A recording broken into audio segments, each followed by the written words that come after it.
Halo YouTube, selamat datang di channel Narasinema.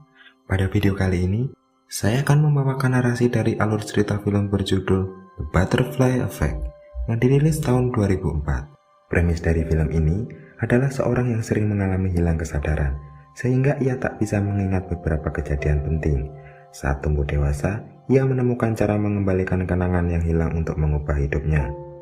Film ini memiliki alur maju mundur, perlu memperhatikan setiap detail dari filmnya untuk memahami seluruh alurnya. Baiklah, langsung saja kita masuk ke narasi filmnya.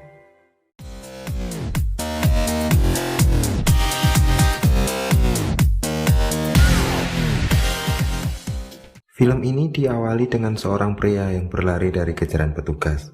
Kemudian, ia bersembunyi di bawah meja sambil menulis sesuatu di bukunya. Pria ini bernama Evan, tokoh utama di film ini.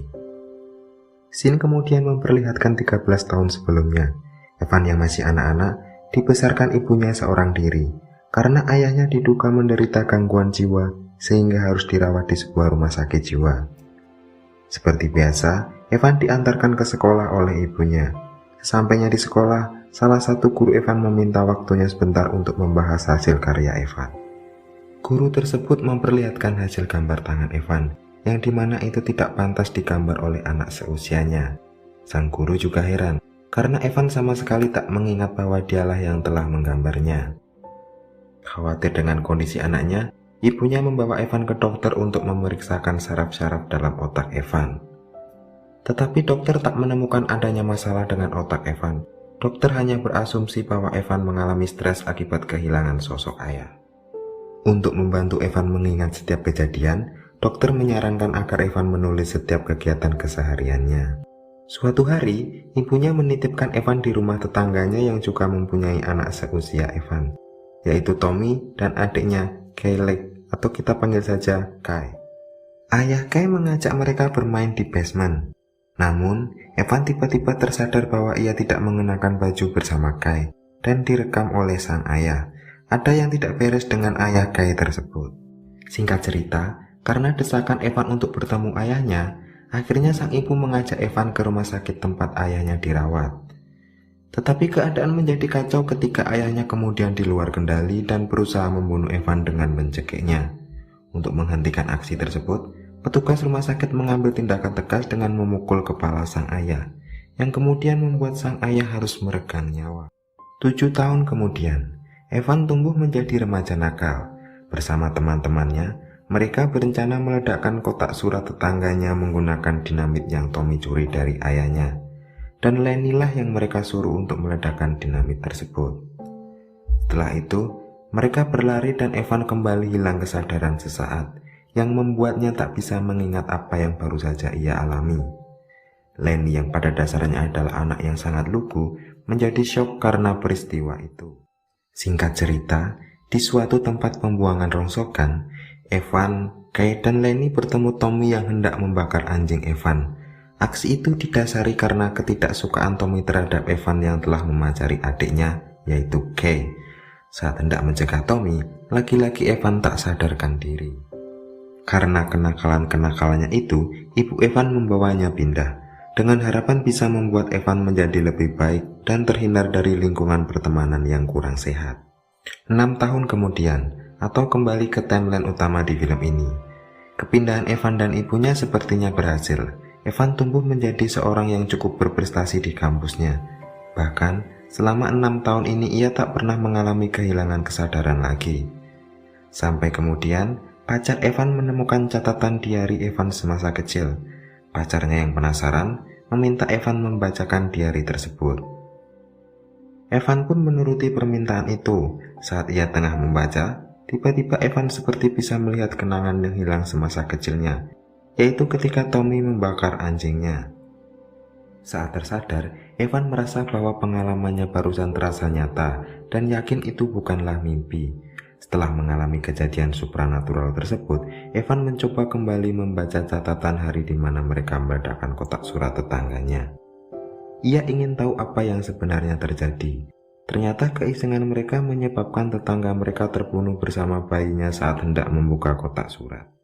Singkat cerita, Evan kemudian mengunjungi kota masa kecilnya untuk menemui Kai. Nasib Kai tak seberuntung Evan, ia hanya bekerja menjadi pramusaji di sebuah restoran kecil di kotanya. Kai awalnya terkesan dengan kedatangan Evan yang sudah lama tak ia temui. Sampai kemudian Kai tersinggung oleh pertanyaan Evan yang mengulik kejadian masa kecil di basement rumahnya, yang dimana kejadian itu menyisakan trauma baginya dan tak ingin ia kenang. Besoknya, Evan mendapat voicemail dari Tommy, menanyakan apa yang telah Evan perbuat sehingga membuat adiknya bunuh diri. Seketika Evan kaget, kemudian memutuskan kembali ke kota lamanya untuk menghadiri pemakaman Kai. Evan yang belum bisa menerima kepergian Kai, akhirnya mencoba melihat ke masa lalunya kembali saat di basement rumah Kai. Di sini, Evan mengancam ayah Kai agar dia merubah perilakunya dalam merawat Kai. Ayah Kai merasa ketakutan tak menyangka ucapan itu keluar dari anak umur 7 tahun. Kemudian Evan pun tersadar, ia mendadak bingung karena ada yang berubah. Itu tak seperti kamarnya. Yang kemudian ia dibuat kaget oleh Kai yang muncul dari balik selimut. Di kenyataan ini Kai masih hidup, bahkan sekarang ia menjadi pacar Evan serta kuliah di kampus yang sama. Tak hanya bisa melihat masa lalu, Evan merasa ternyata dia bisa merubahnya. Di kenyataan yang sekarang, Kai masih hidup dan bernasib baik karena ayahnya telah merawatnya dengan kasih sayang. Berbeda dengan kenyataan sebelumnya. Kita sebut saja ini kenyataan alternatif, karena dengan masa lalu yang berbeda, maka akan tercipta masa depan yang berbeda pula. Singkat cerita, saat mereka tengah berkencan, tiba-tiba mobil Evan dirusak oleh orang misterius.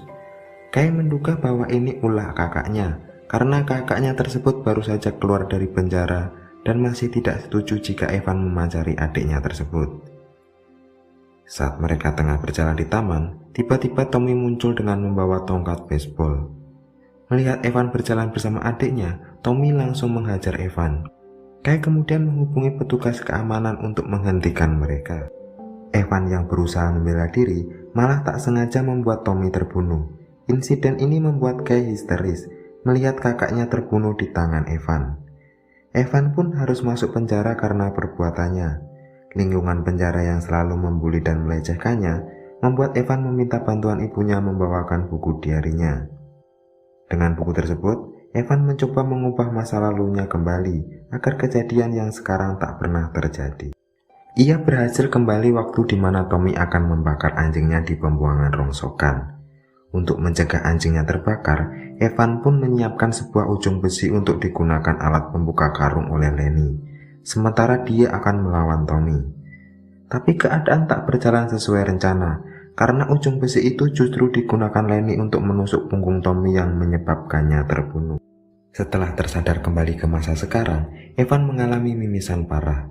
Hal ini disebabkan karena otak Evan dijejali memori sejak anak-anak dalam sekejap.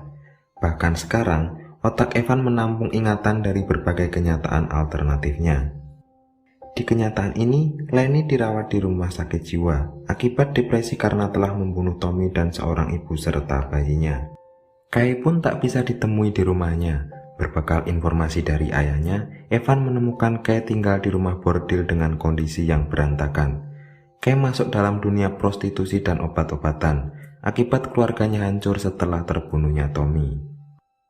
Di sini, Evan juga menemukan fakta bahwa kelebihan yang ada pada dirinya adalah turunan dari ayahnya. Ayahnya tidak gila seperti yang orang kira. Saat Evan mengunjungi ayahnya di masa lalu, ayahnya malah berusaha membunuhnya, karena itulah jalan satu-satunya untuk mengakhiri penderitaan Evan. Tak ingin Kai dan Lenny sekarang bernasib buruk, Evan pun untuk kesekian kalinya melompat ke masa lalu untuk menyelamatkan tetangga serta bayinya dari ledakan dinamit. Evan berlari ke arah kotak surat untuk mencegah pemiliknya mendekati kotak tersebut.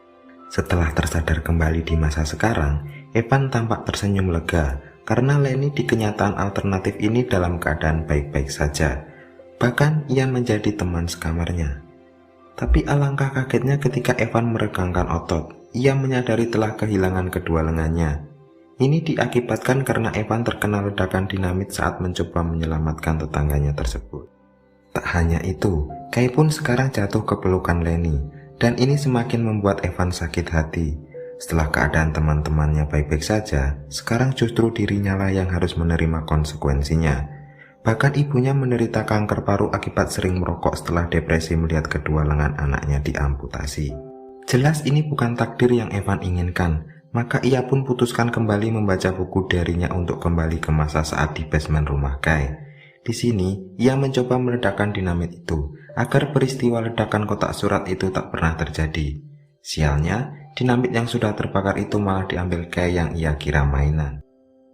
Evan dewasa pun terbangun berada di dalam sebuah kamar rumah sakit jiwa. Ia di sana akibat depresi setelah Kai terbunuh. Tak kuat menghadapi kenyataan tersebut, Evan meminta buku diarinya ke dokter yang merawatnya. Kali ini sang dokter meminta Evan menghentikan halusinasinya tentang buku diari yang tak pernah ada. Di realita yang sekarang, Evan berada di rumah sakit jiwa sejak kecil, maka ia pun tak pernah menulis buku diari. Tanpa buku diari, Evan merasa tak bisa lagi melompat ke masa lalu. Sampai kemudian ia menemukan cara lain, yaitu menggunakan foto ataupun rekaman video seperti yang dilakukan ayahnya. Dan scene inilah yang kita saksikan di awal film, di mana Evan berusaha mencuri file rekaman ibunya yang hendak melahirkan.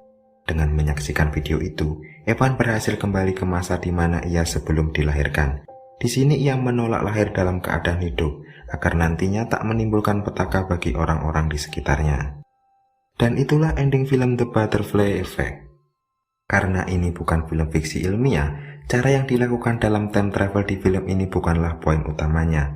Film ini hadir dengan membawa sebuah pesan, yaitu tak peduli kita bisa memperbaiki masa lalu, tetapi di masa depan akan selalu ada hal buruk datang dengan jalan lain. Seperti saat Evan berhasil membuat ayah Kai membesarkan Kai dengan kasih sayang, justru itu membuat Tommy menjadi psikopat yang mengancam kehidupan Evan. Evan juga mampu mencegah Tommy membakar hidup-hidup anjingnya, namun ia tak mampu mencegah Lenny yang menusuk Tommy dari belakang, sehingga Lenny harus mengalami depresi hingga dewasa. Serta Kai yang menjadi anak liar karena trauma melihat kakaknya dibunuh. Kemudian, Evan juga berhasil menyelamatkan seorang ibu dan bayinya, namun ia harus merelakan tangannya diamputasi karena terkena ledakan, dan ia harus melihat Kai jatuh ke pelukan Lenny. Film ini merujuk pada sebuah konsep, bahwa perubahan kecil pada suatu waktu bisa mengakibatkan perbedaan besar pada keadaan berikutnya. Angin yang tercipta dari kepakan sayap kupu-kupu di tempatmu bisa menjadi angin tornado di belahan dunia lain. Sampai di sini dulu saya dalam menarasikan film The Butterfly Effect. Silahkan like ataupun dislike pada video ini, tapi pastikan kalian klik subscribe terlebih dahulu. Semoga kalian terhibur dan sampai jumpa.